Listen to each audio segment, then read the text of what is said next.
Hello everyone, welcome back to the channel. आज का हमारा टॉपिक है क्रेडिट मनी।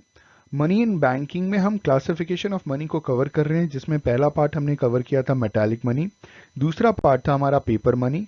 आज हम बात करेंगे क्रेडिट मनी के बारे में और इसे डिटेल में समझेंगे। आइए शुरुआत करते हैं।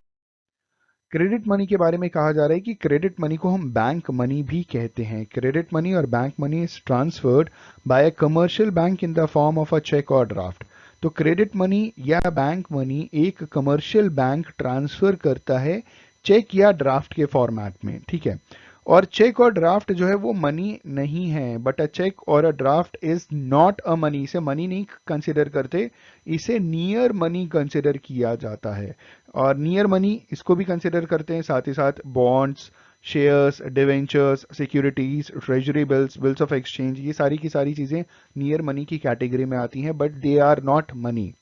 आगे इन्होंने बोला demand deposits in a bank is money which is withdrawable by a holder of the deposit through a cheque और ड्राफ्ट।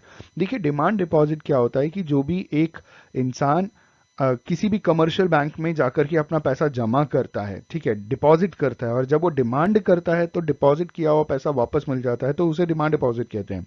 तो इन्होंने कहा कि जो डिमांड डिपॉजिट का पैसा है बैंक में, वो जब भी विड्रॉबल किया जाएगा उस होल्डर द्वारा, तो किसकी मदद से किया जाएगा? चेक या ड्राफ्ट की मदद से किया जाएगा, और चेक या ड्राफ्ट जमा करके ही वो उसे विड्रॉ कर सकता है। तो demand deposit in a bank is money which is withdrawable by a holder of the deposit through a cheque और ड्राफ्ट, ठीक है।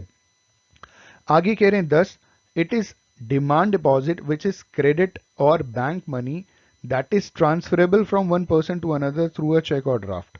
इन्होंने कहा कि ये डिमांड डिपॉजिट है या क्रेडिट मनी है या बैंक मनी है, इसे हम ट्रांसफर कर सकते हैं चेक के द्वारा या ड्राफ्ट के द्वारा एक जगह से दूसरी जगह पे, ठीक है। कई जगह पे बड़े बड़े इंस्टीट्यूशंस डिमांड ड्राफ्ट में अपनी फीस लेते हैं, कई जगह पे हम चेक देकर के अपना काम चला लेते हैं, ठीक है।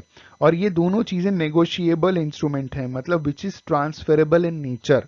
तो अगर हमने अपना कोई पैसा डिमांड डिपॉजिट के तौर पे अपने बैंक में जमा किया है, तो बैंक उसे दूसरी जगह ट्रांसफर करने के लिए आपके चेक का प्रयोग करेगा या ड्राफ्ट का प्रयोग करेगा, ठीक है। मतलब आप जब चेक किसी को देंगे तो आप ही के खाते से दूसरे के खाते में पैसा जाएगा ना।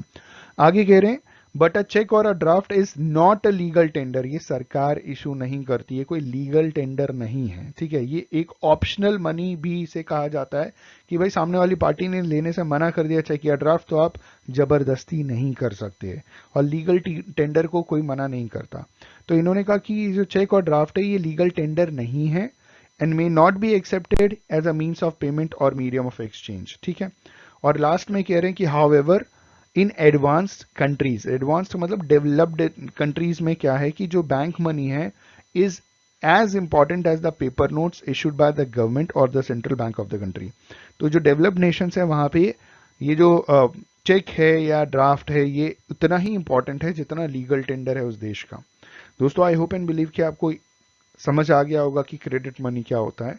On this note, thank you so much for watching this video. Have a good day and all the best for your examinations.